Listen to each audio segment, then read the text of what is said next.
¿Qué tal? Bienvenidos. Esto es Algo que Decir. Gracias por acompañarnos. Gracias a la Benemérita Universidad Autónoma de Aguascalientes por el hospedaje. A Checo Pacheco, muchísimas gracias ahí en los controles. Buenas noches, Tania Magallanes, jefa de información de LJ.mx. ¿Qué tal, Edilberto? Muchas gracias. Edilberto Aldán, director editorial de LJ.mx.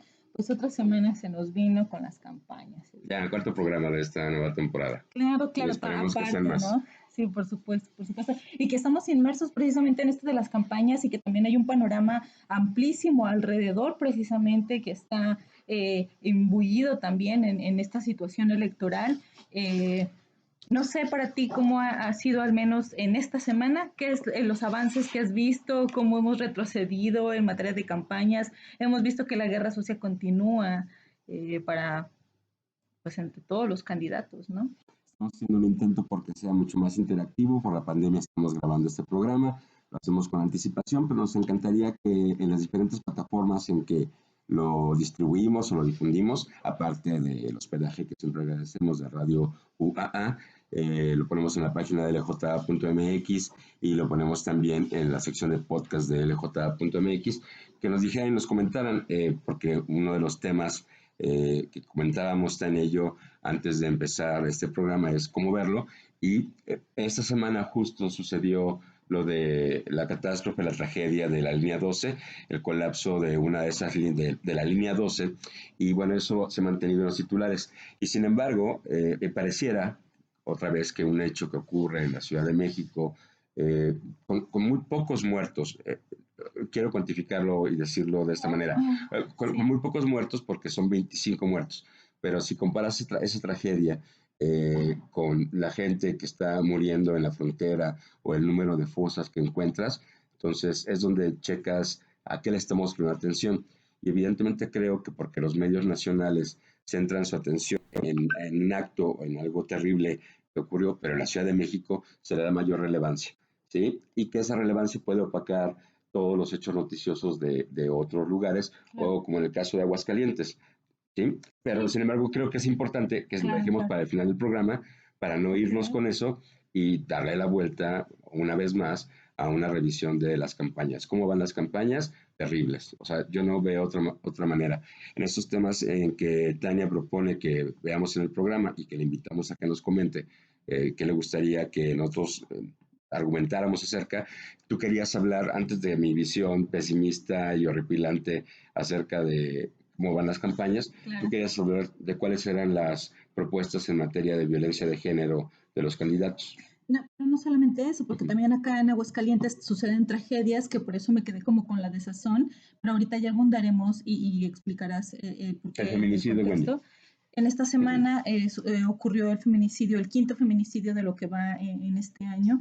Wendy, una chica de 15 años que fue asesinada por su pareja sentimental y que otra vez, bueno, me parece que en este caso continuamos insistentemente en la indignación social y que en este momento precisamente de campañas electorales yo lo que menos espero es que los candidatos se cuelguen de una situación tan grave, pero sí me gustaría ver que al contrario la sociedad esté como muy alerta precisamente para ver cuáles son estas propuestas, porque a fin de cuentas nos damos cuenta que cómo está en la forma en que se ha desarrollado la violencia de género en Aguascalientes, nos damos cuenta que precisamente los gobiernos, el Congreso, pues ha tenido poca incidencia en eso, no le ha querido entrar, la verdad han sido indolentes con esta situación y que este sería el momento, sí, para que los candidatos aprovecharan y presentaran propuestas reales, concretas y sobre todo sustantivas, ¿no? Que se vea que abonan realmente y que han quedado muy mal. O sea, lo vemos en el caso de los alcaldes,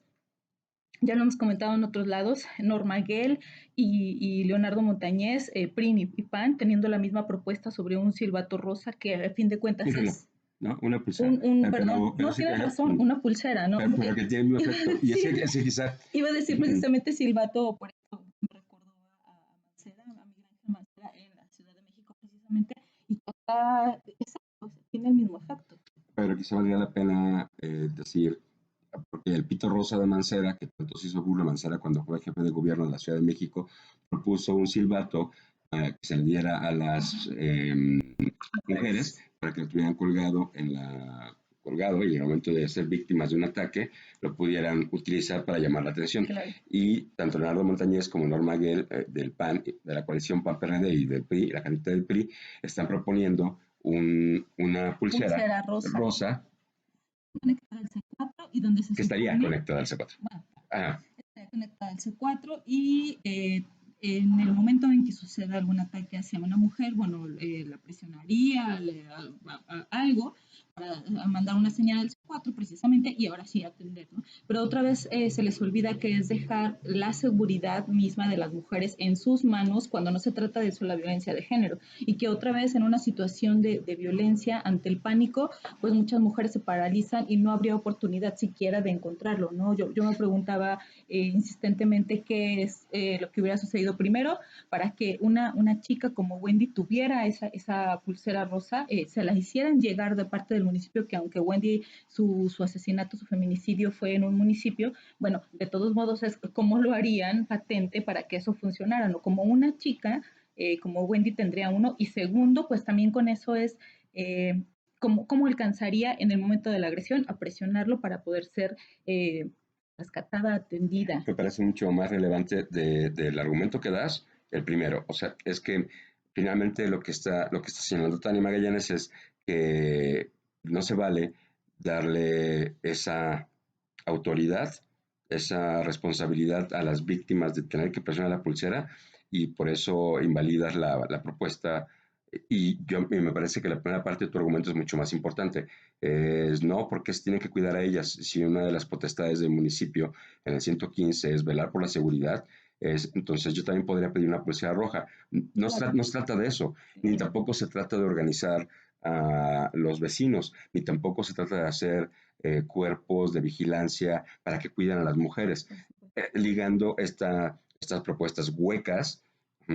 A donde entonces nos están responsabilizando y en este caso a las mujeres, aprovechando esta ola de la violencia de género sí es un mal que se tiene que combatir, se tiene que prevenir para ver si lo podemos erradicar.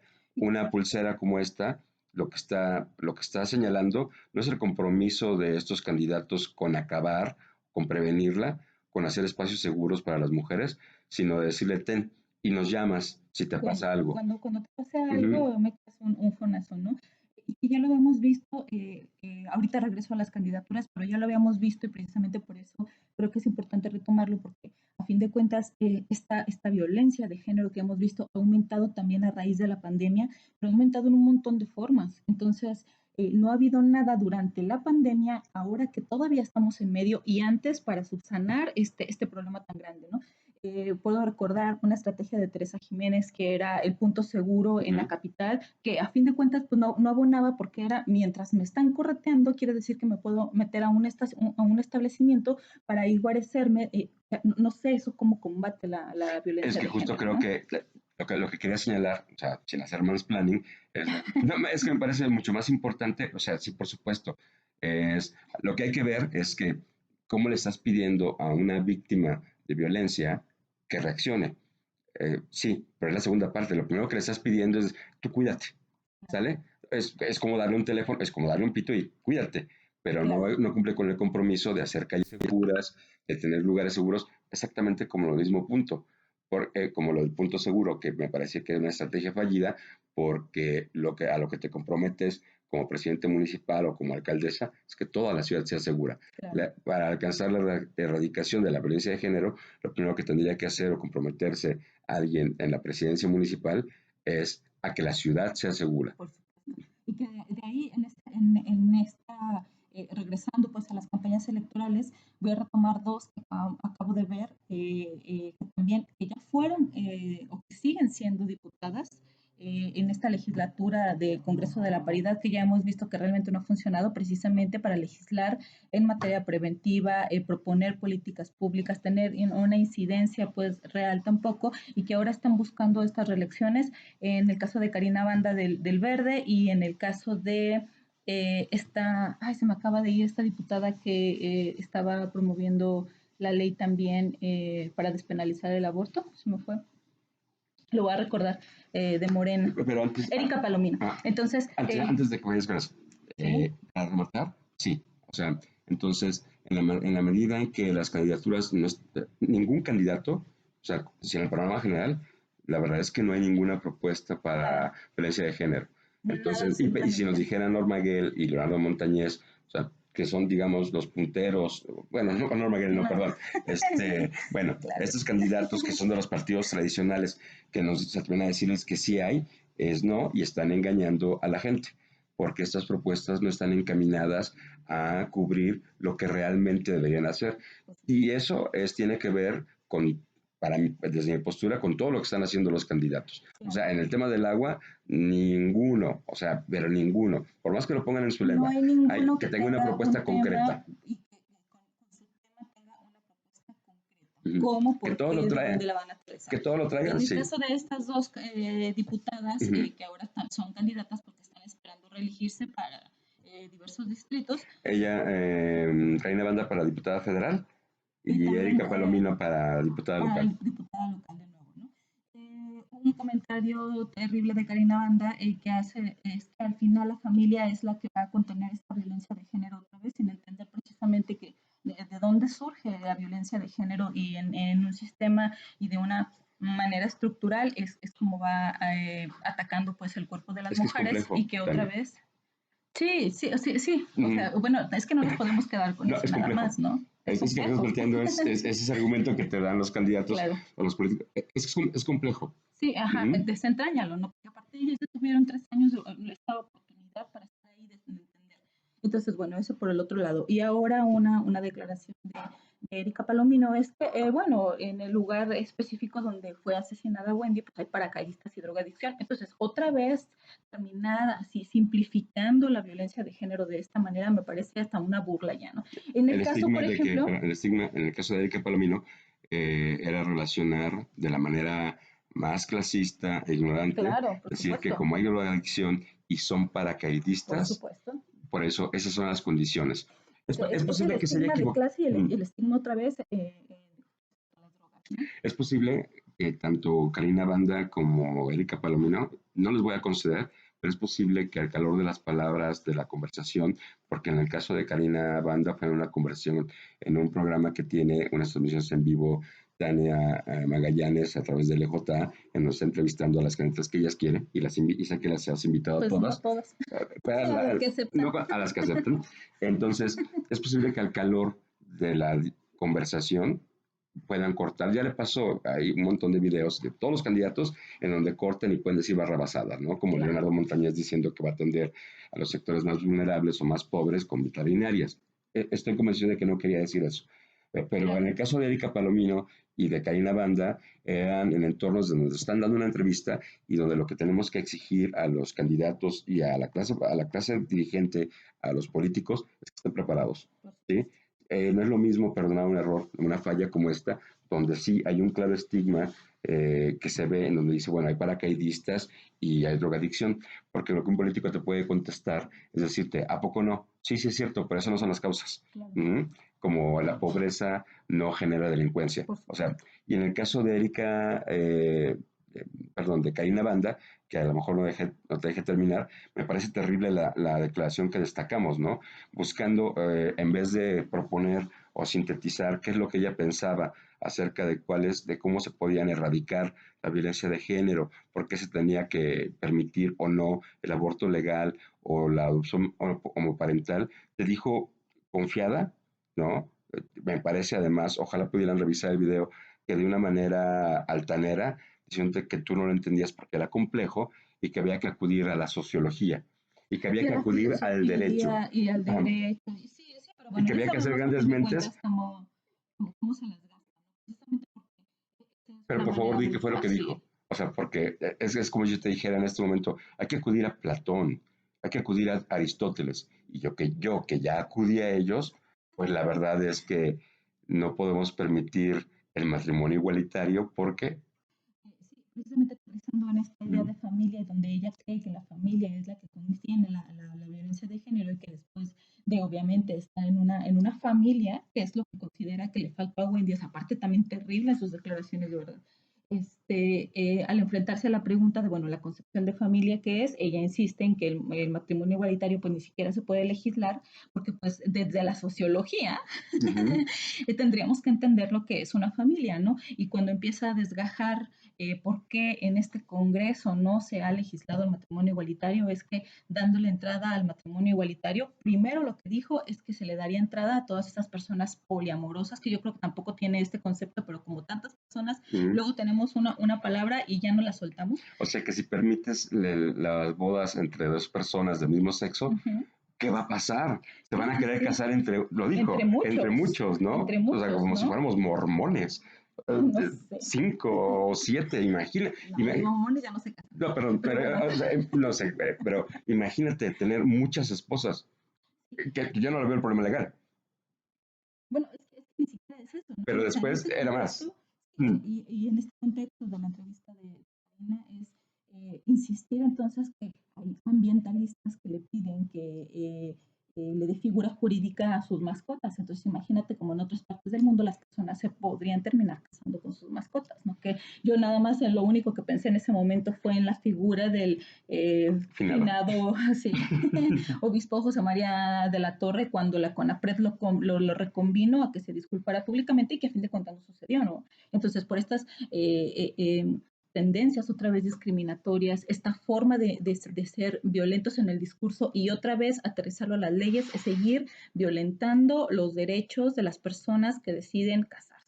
Entonces, sí me parece gravísimo estas participaciones donde otra vez están postulándose para puestos de representación y donde no hay absolutamente nada de carnita para poder decir, bueno, aquí lo puedo desgajar y al contrario, en el caso de Karina Banda, bueno, pues me parece que es sumamente violenta porque no solamente es que no sepa, o sea, puedo pensar que Erika Palomino no sabe de lo que habla, pero en el caso de Karina Banda es que, aparte de no saber, se empeña en seguir violando los derechos de las personas. Entonces es como si fuera... Algo que me llama mucho la atención y creo que es una constante de la clase política y tendríamos que pensarlo en otros términos, es decir, un argumento en contra de la paridad de género es que no es representativo de la realidad.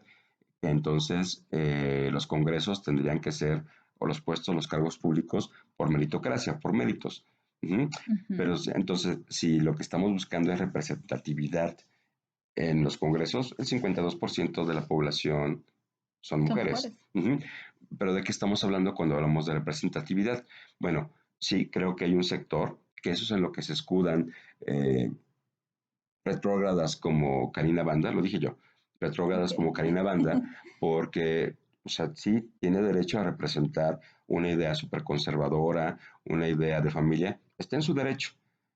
Pero la bronca es que ese derecho de opinar lo que se te quiera, lo que quieras, o de hacer de tu trasero un papalote y echarlo a volar, se antepone con el cumplimiento de la Constitución. En la Constitución están reconocidas la diversidad de las familias. Y lo que parece más grave es que te lo diga como si el derecho a ser retrógrado o conservador se sustentara en teorías, ¿no? En la sociología, con mayúsculas, en la historia, en la filosofía. Entonces sí, me parecía que te decía que el argumento es sumamente endeble, súper transparente, pero escondido en la verborrea es apantallador. Te decía, es que a ver, tú no entiendes, muchachita, porque si yo legislador... Los jóvenes son los que deben entender. Si yo, imagínate qué pasaría, te decía, imagínate si yo legislo, ¿no? Legislo y entonces permito que se casen, abriría la puerta al poliamor, ¿ok?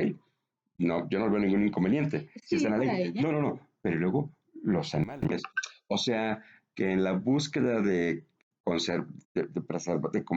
perdón, en la búsqueda de cumplir con un mandato constitucional, abrías la puerta al horror. O sea, ese es, perdón, no tengo otra palabra, esa es una estupidez argumentada bajo, bueno, es que yo lo veo desde la sociología y te decía algo que a mí en general me molesta muchísimo a lo que hacía referencia con lo de que es complejo, es otro día te traigo toda la documentación. Sí, me permite, sí, estoy. No, me parece de verdad esto, pero también en el caso de ellas que pueden expresar y que, por desgracia ahora fueron mujeres, pero también tenemos declaraciones de de congresistas varones que han sido también terribles, y que no se me olvida mencionar también que las omisiones cuentan y las omisiones dicen, y que no es una omisión para mí que en el caso del candidato a la alcaldía por Morena, Arturo Ávila, haya ido a firmar con grupos conservadores que lo que están buscando insistentemente, precisamente, otra vez privar a las mujeres de su derecho a decidir sobre su cuerpo, o sea, realizarse un aborto conscientemente. Entonces, sí, si Arturo Ávila hace eso, pues no es que tenga propuestas insulsas o vanas, sino que otra vez va a ser esa misma persona que está juntándose con grupos conservadores para seguir teniendo políticas públicas que van alrededor de lo que sea, menos en derechos humanos. Entonces, sí, me parece muy grave, yo siempre insisto que es triste, me la he pasado diciendo todo este tiempo, pero de verdad es que es sumamente menuina, pues, o sea, no encuentro otras palabras para poderlas decir en público, encontrar esta clase de nuevo política, o sea, no hay ninguna forma de aterrizarlo. En algún momento uno espera que en las próximas elecciones las cosas cambien y que entonces la exigencia de la sociedad en ejercicio de su ciudadanía es que vaya a forzar a que los candidatos sean de otra manera, ¿no? A que sus dirigentes, sus congresistas se comporten de otra manera. Y pues no, o sea, uno se encuentra con lo mismo. ¿Cuántas legislaturas han pasado para que sigan eso? Y otra vez es esperar a ver la próxima, quiénes son los que llegan, y ahora otra vez va a haber un retroceso en los derechos humanos porque pues cómo va a funcionar, ¿no? Y luego más con esta idea que ahorita me parece súper grave que está permeando precisamente y el consejero presidente del IE lo acaba de decir, es que estas campañas, estas guerras sucias otra vez no abonan a que la gente esté invitada a votar. La gente no quiere votar. Entonces, pues sí, no vas a votar, pero le estás dejando entonces a un grupo, un puñadito de conservadores que son los que sí van a votar y van a elegir a una Karina Banda. Entonces, eso me parece terrible otra vez, ¿no? Si la gente quiere votar por Karina Banda, que vote Está por en todo su derecho. lo que creo y por donde yo tomaría el consejero presidente Luis Fernando Caldero se quejaba de que esta guerra sucia entre los punteros, entre Arturo Ávila y Leonardo Montañez, que esta semana escenificaron un escándalo de Pedro el Bueno y Jorge el Malo, en donde yo te acuso, tú me acusas y al final no pasaba nada. Claro. Y perdón, yo escribí que todo esto se va a olvidar y que estoy convencido, y bueno, eso no lo escribí, pero estoy convencido de que no incide en el electorado, como no incide en las encuestas. Entonces, yo sí creo que nosotros deberíamos convocar al voto de otra manera. Quizá yo no podría decir no voten por ella, es los que crean que esta es una, exhibiéndola, los que crean que esta es una idea retrógrada, conservadora, entonces salgan a votar para que no ocurra. Y es un poco como lo que has venido haciendo en tu programa al darle voz a Susan Ani Muñoz o a Luis Verdeja, diciendo, bueno, estos son candidatos que representan, como todos, a un sector de la población. Entonces, no están luchando por los derechos trans, no están luchando, yo lo veo así, no están Claro, luchando por por los derechos supuesto. homosexuales, sino están luchando para que ese sector de la población llegue y sea representado. Y en igualdad de oportunidades, que eso implicaría hacer política en el Congreso local o federal, entonces puedan defender sus... Claro. Porque lo otro me parece que se puede ser entendido como que haces una anticampaña. Y yo creo, Por sí, supuesto que no. no digo que tú, pero creo que lo que no está funcionando es ¿por qué tanto insistimos en que no importa que firmen con el Frente? Porque creo que el Frente Nacional por la Familia, que tiene una agenda súper conservadora, que cada quien puede creer lo que quiera, mientras no viole la ley y mientras no viole los derechos de terceros, ¿sí? Mientras no imponga un pensamiento único. Entonces, ¿por qué van y los candidatos y firman con ellos? Porque creen todavía que el electorado votamos como borregos o en bloque. Y lo que no estamos haciendo, y creo que te lo dijo Luis Verdeja, es hacer que los nuestros, que los que somos más o los que necesitamos representación, lleguemos al Congreso. Por supuesto. Por Sería por ahí. supuesto. Sí, sí, sí, me queda muy claro. O sea, todos estamos, todos, y digo otra vez en esta idea de todos los que nos juntamos, pues obviamente uno se junta con sus afines. Entonces, bueno, sí, todos exigimos los derechos y a fin de cuentas no hay como una reciprocidad o echarse en bola para seguir insistiendo por esto, pero de una manera eficiente, ¿no? O sea, me queda muy claro por qué son las manifestaciones en la calle, porque esta exigencia otra vez de salir a las calles y tomarlas, sí, al final las leyes, eso no permea las leyes, o sea, ahí no están, ¿no? Entonces hay que encontrar otro mecanismo que ahorita, por desgracia, no encuentro ningún otro más que el voto. O sea, si no es por el voto, no hay manera de incidir para precisamente colocar, bueno, en este caso, colocar, si tú dices bien, una agenda en específico, puede ser por ellos a través de su figura como activista o votar en específico como ellos como candidatos, pero pues sino también por la causa que están representando, ¿no? Y que no se queden nada más ahí, o sea, al final si ellos llegan, bueno, hay una exigencia como ciudadanía también para saber que las cosas están en buen cauce y que lo que prometieron en campaña, bueno, es lo que se va a afinar a aterrizar en las leyes. Y yo lo que haría sería promover no el voto, pero esta idea de el voto es tu forma de participar activamente en las decisiones que se toman. Ya después vendrá la rendición de cuentas donde a Karina Banda o a Erika Palomino o a Gustavo Báez, Claro. o incluso como muchas veces se ha hecho desde la Purísima Grilla, a Jorge Saucedo, el diputado del PRD, o Claro. como se hizo con Iván Sánchez Nájara, es de no nos vendas piñas, mentiste, porque a la hora de votar Ni siquiera estabas, no estabas o o anulaste mentiste, tu voto, ¿no? o O sea, como el Samabel Andín, que declaración tras declaración sí, se la saca y se viste en una bandera de lucha por los derechos de la equidad, la paridad y en defensa de las mujeres, pero a la hora de que levanta la mano sí, por se supuesto. abstiene o no Claro. dice nada o no lo hizo con Sí. suficiente fuerza y ni siquiera hay un pronunciamiento. Entonces, nosotros, yo creo que el voto es la oportunidad, las elecciones es de vernos representados en los congresos, de que nos gobierne alguien a quien nos sintamos afín y lo que hay que hacer es luchar. Yo no creo en el voto útil, en el voto, en esto que está, por ejemplo, promoviendo Otto Granados, ya se nos va a acabar el tiempo, pero no es el voto útil, es vota por quien tú creas que te va a Por representar supuesto. y después cobras él. No me quiero ir sin antes aterrizar esta idea, porque obviamente 25 no son pocos. O sea, si en una familia falta una sola persona, esa es una tragedia para esa familia. Sí, Es una tragedia para entonces, todos. Yo sí, lo creo. entonces quiero que abundes en esta idea ya para cerrar. Vámonos con lo de la línea 12. Rapidísimo, creo que toda tragedia es empática, pero que sí, tenemos el mal del centralismo, que en donde no importa la cuantificación de las víctimas, cuando ocurre en el centro de la República, se magnifica y se distribuye como si solamente nos viéramos el ombligo. Entonces, en esta idea de, no, las tragedias no se cuantifican por el número de víctimas, sino por la empatía que debes despertar hacia cómo solucionar los problemas. Sí, esto es lo que quería, no quería que nos fuéramos sin aterrizarlo. Muchísimas gracias, Checo Pacheco, a la Benemérita Universidad Autónoma de Aguascalientes y su estación de radio. Muchas gracias. Y a todos ustedes que nos siguen, muchísimas Gracias. gracias. Y nos vemos la siguiente.